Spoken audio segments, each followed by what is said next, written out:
ఇదే అసెంబ్లీలో నాకు, మా కుటుంబానికి, మా మిస్సెస్ కి జరిగినటువంటి అవమానానికి నా జీవితంలో ఎప్పుడూ బాధపడలా.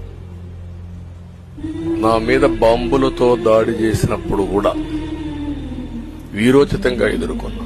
2003 సెప్టెంబర్, అక్టోబర్ నాకు ఇప్పటి కూడా జ్ఞాపకం. ఆ రోజు నా మీద బాంబులు చేసినప్పుడు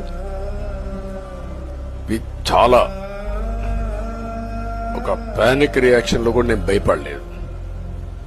అలాంటి వ్యక్తిని మీరు చూస్తే, ఆ సంఘటన చూసిన తర్వాత ఇలాంటి కౌరవ సభలో ఉండడం కరెక్ట్ కాదని అసెంబ్లీలో చెప్పి, దానికి కూడా మైక్ ఇవ్వకపోతే చెప్పేసి బయట వచ్చి ప్రెస్ కాన్ఫరెన్స్ చెప్పి అనౌన్స్ చేశాను.